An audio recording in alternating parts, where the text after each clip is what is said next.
Atlantic సముద్రం మంచు నీళ్లు టైటానిక్ ఓడను చుట్టుముట్టుతున్నాయి. పైనుంచి మంచు గాలి కొడుతోంది. కింద ఓడ గుండెలోంచి వచ్చే భీకరమైన శబ్దం గుబులు గుబులు చేస్తోంది. ప్రయాణికులు గందరగోళంగా పరుగులు పెడుతున్నారు. ఎవరి అరుపో ఎవరి ఏడుపో తెలియని పరిస్థితి. ఓడ అధికారులు ఏం చెయ్యాలో ఎవరికైనా అర్థమయ్యేలా గట్టిగా ఆదేశాలు ఇస్తున్నారు. ఈ అంతా కల్లోలంలో ఒక చిన్న మూలలో 8 మంది నిలబడియున్నారు.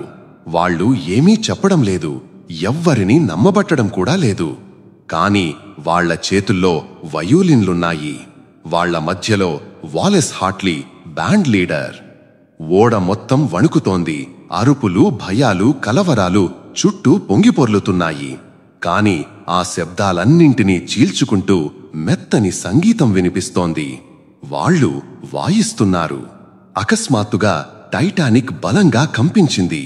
లోతైన భయానకమైన శబ్దం ఆకాశాన్నే చీల్చేసినట్టు వినిపించింది. మొదటిసారిగా ఆ సంగీతం ఆగిపోయింది. సంగీతకారుల వేలు వణికిపోయాయి. గుండెలో జడుసు. కాని వాళ్ల కళ్లలో మాత్రం ఒకే మాట కనిపించింది, ఇది చివరి సమయం. వాళ్ళు ఒకరినొకరు చూశారు. ఎలాంటి మాటలు లేవు, కేవలం మౌనం. కాని ఆ మౌనంలోనే నిర్ణయం ఉంది. వాలెస్ హార్ట్లీ ఒక్క క్షణం కళ్ళు మూసుకుని వయోలిన్ను మళ్లీ పైకెత్తాడు. మిగతా వాళ్లు వెంటనే అనుసరించారు. చల్లని గాలి వాళ్ల చేతులు గట్టిగా కొడుతున్నా, ఓడ కింద నుండి విరిగిపోతున్నా వాళ్ళు తమ పని మాత్రం ఆపలేదు. సంగీతం మళ్లీ మొదలయ్యింది. ఆప్యాయంగా, నిశ్శబ్దంగా, చుట్టూ జరుగుతున్న భయానికి ఎదురు నిలిచినట్టుగా. లైఫ్ బోట్లు కిందకు దిగుతున్నాయి. జనాలు ప్రాణాలు దక్కించుకోవడానికి పరుగులు పెడుతున్నారు. నీళ్లు లోపలికి దూసుకొస్తున్నాయి. కాని ఆ బ్యాండ్ మాత్రం చివరి క్షణం వరకు తమ సంగీతాన్ని వాయిస్తూనే ఉంది. జీవితం కంటే గౌరవం ముఖ్యమని, భయం కంటే ధైర్యం పెద్దదని అందరికీ చూపిస్తున్నట్టుగా. ఓడ పూర్తిగా మునిగిపోయే సమయంలో కూడా వారి స్వరాలు సముద్రంలో కలిసిపోయాయి. కాని వారి ధైర్యం మాత్రం చరిత్రలో నిలిచిపోయింది. 9 రోజుల తరువాత వాలెస్ హార్ట్లీ శరీరం లభించింది.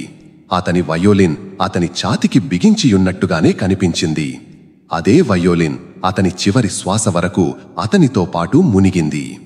ఈరోజు ప్రపంచం ఆ వాయిద్యాన్ని ఒక వీరుని గుర్తుగా గౌరవంతో కాపాడుతోంది. 8 మంది, 8 వాయిద్యాలు. ప్రపంచంలో అత్యంత విషాదమైన రాత్రిలో చివరి ప్రదర్శన. అది వీరత్వమా, పిచ్చితనమా? అది వాళ్లకే తెలిసిన నిజం. కాని వాళ్ళు చేసిన పని మానవ ధైర్యానికి ఒక సాక్ష్యం. ఇలాంటి కథలు మీ హృదయాన్ని తాకుతుంటే, ఇంకా ఇలాంటి వీడియోలు చూడాలనుకుంటే నా ఛానల్కి సబ్స్క్రైబ్ చేయండి. Don't forget to hit the bell icon.